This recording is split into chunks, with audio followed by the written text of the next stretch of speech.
Сәлем достар, бүгін менде көптен күткен рецепт шықты каналымда. Менің каналыма өтіп, осы видеоны соңына дейін қараңыздар. Бұл рецепт сковородкада табада дайындалатын торт жасаймыз.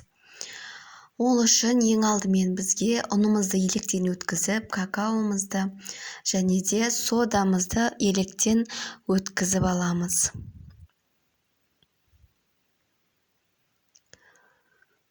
Електен өткізген дұрыс, себебі ішіндегі комоктары қалатын болады.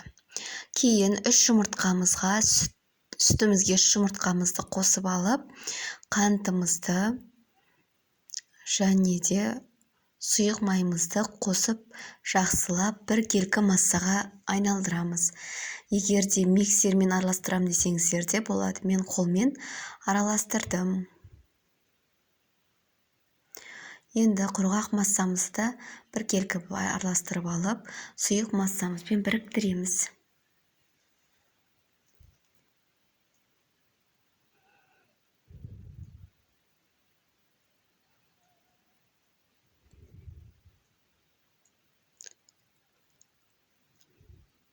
Егер де үйде пісіретін пеш болмаған жағдайда, балаларға осылай жасап берсеңіздер, бір жасағаннан ақ шығады. Осы рецептпен жасап көріңіздер. Өте дәмді болып шығады.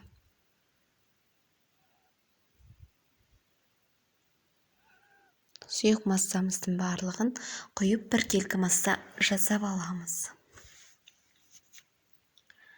Достар, егер де менің каналымдағы видеолар ұнап жатса, комментарий қалдырып, маған қолдау білдіріп, тіркеле кетуді ұмытпаңыздар. Мен көптеген алдағы уақытта видеолар түсіретін боламын. Және де бір ас қасық, бір шай қасық уксусымызды құямыз. 1,5 қостым, менде 7% уксус болды.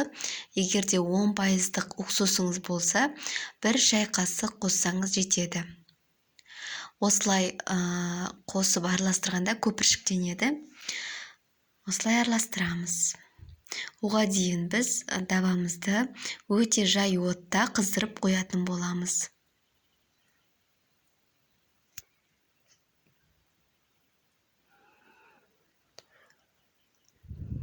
Барлығы бірдей болу үшін бірдей ыдысқа 3 бөлікке бөліп құйып алдым осылай. Және де менің табам қызып тұр. Майлап аламын, асты жабысып қалмас үшін. Кейін массамызды құямыз.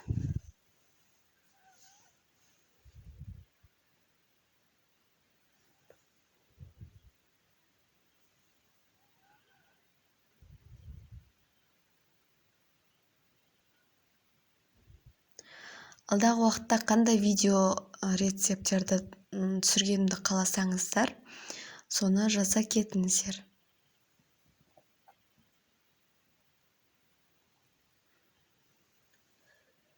Осылай крышкасын жауып, 10 минуттай қоятын боламыз.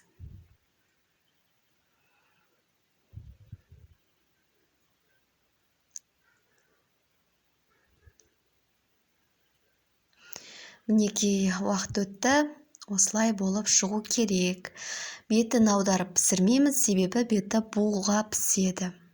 Оны да бетін қарап қоясыздар.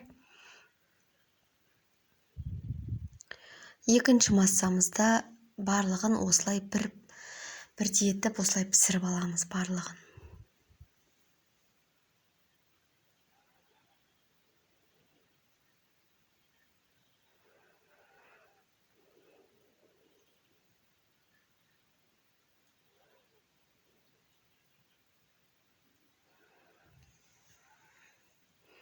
Мінекей осылай шықты.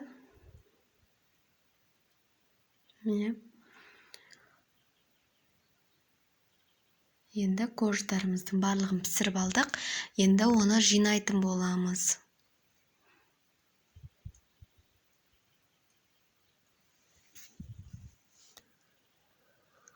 Мен заварной крем, қайнатпалы крем дайындадым.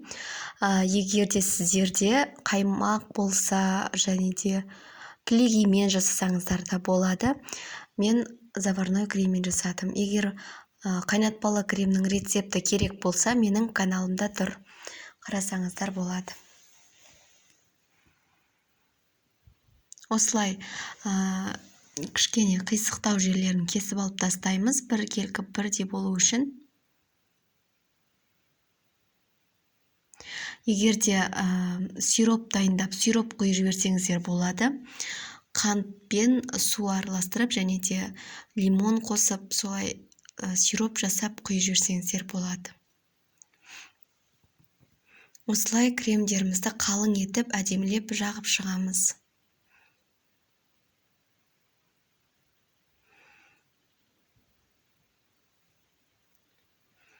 Мінекей мен жағып шықтым барлығын. Енді өз қалауларыңызша үй жағдайында қандай затыңыз бар, сомен әсемдей салсаңыз болады. Мен үйде бар құлпынай тосабын пайдаландым, және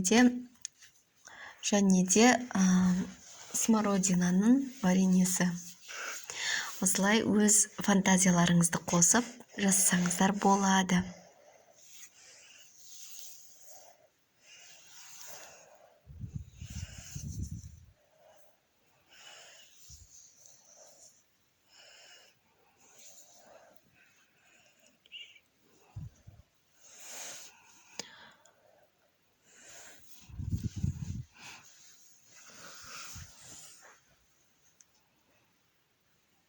Мінекей менің оформлением осылай болып шықты. Сіздер холодильникке 5-6 сағатқа тындырып қойсаңыздар болады. Мен бірден сіздерге ішін кесіп көрсетейін деп кестім. Мінекей осылай болып шықты.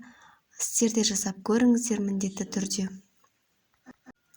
Достар, менің рецептім сіздерге ұнап пайдасы тиіп жатса, маған тіркеліп қойды ұмытпаңыздар, қоңыраушаны басып, үнемі менің видеоларым шыққан кезде сізге ескертіп отырады, егер қоңыраушаны басып қоятын болсаңыз. Және де менің каналымда көбісінде оңай жасалатын тағамдар. Сондықтан менің каналыма тіркеліп қойыңыздар. Сіздермен болған мен Гүлнаш.